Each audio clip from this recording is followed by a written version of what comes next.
आज बिहार व्यापीठ परिसर में आप सबों का स्वागत है।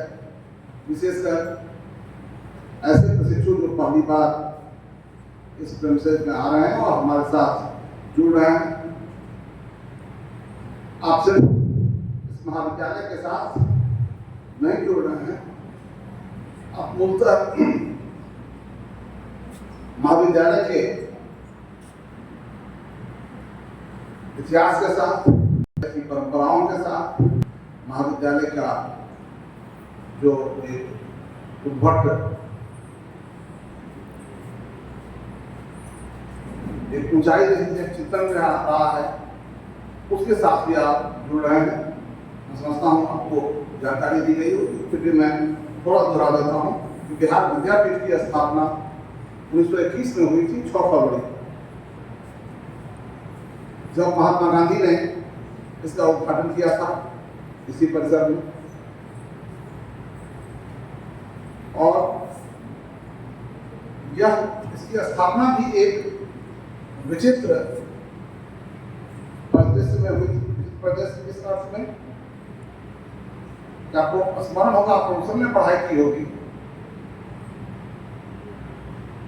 चंपारण मूवमेंट के बाद, चंपारण मूवमेंट हुआ, चंपारण मूवमेंट भारतीय स्वतंत्रता संग्राम के इतिहास का एक निर्णायक मोड़ था,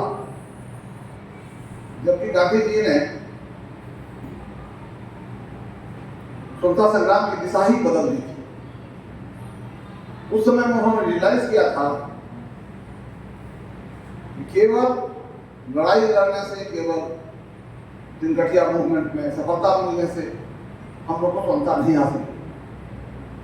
तब उन्होंने ये सोचा था कि हम लोग को शिक्षा पर, स्वास्थ्य पर, नारी जागरूकता पर, इस पर भी काम करने की जरूरत है। और उन्होंने 3 विद्यालय खोले थे चंपारण में। विद्यालय स्तर पर तो वहाँ पढ़ाई शुरू हुई, लेकिन फिर लोगों ने ये भी रियलाइज किया, तब तक असहयोग आंदोलन आ गया था 1920 का।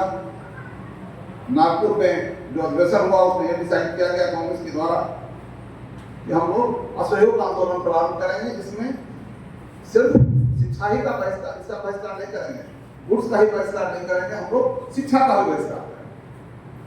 और तब यहाँ पर भी, बिहार में भी और पूरे भारत में भी एक माहौल बना कि लोग जो अंग्रेजों के महाविद्यालय थे, उनके द्वारा स्थापित कॉलेज थे, उसको लोग छोड़ने लगे। और छोड़ करके यहाँ पर भी एक समस्या हो गई कि अब कहाँ पढ़ाया जाएगा। 1920 ईस्वी में राम प्रसाद ने एक यहाँ पर नेशनल कॉलेज खोला था। यहीं पर पटना गया जो सड़क है, उसमें कन्नू साहब के मकान में पहली बार नेशनल कॉलेज खोला। और बाद में उसी को, नेशनल कॉलेज को, यहाँ इस सदाकत आश्रम के नाम से मौलाना मजहूर हक ने यहाँ पर एक संस्था बनाई थी, जिसका मुख्य उद्देश्य बच्चों को पढ़ाना ही था, लेकिन ऐसी शिक्षा देना जो कि सांप्रदायिक सद्भाव को बनाए रख सके। वो एक ऐसे आदमी थे जो यह मानते थे कि अगर स्वतंत्रता हमें मिली है तो हम लोग जब तक कि एकजुट नहीं रहेंगे तब तक नहीं मिलेगी। इसलिए सभी को मिलजुल करके स्वतंत्रता संग्राम की लड़ाई लड़नी है। तो इसी पृष्ठभूमि में यहाँ पर महाविद्यालय को शिफ्ट किया गया और जितने भी इंजीनियरिंग कॉलेज के बच्चे थे, इंजीनियरिंग कॉलेज के और कॉलेजेस के बच्चे थे, सब यहाँ आकर पढ़ने लगे। पहले बैच में यहाँ जयप्रकाश नारायण जैसे व्यक्ति ने यहाँ नाम दिखाया, दुर्जय बाबू इनके ये थे, दुर्जय बाबू जो राम साहब के लड़के थे, वो भी यहीं पढ़ाई की। ये एक अच्छा यहाँ पर लोग, अगर आपको जमाने का हूँ देखिएगा, जिन्होंने इतिहास कक्षा किया,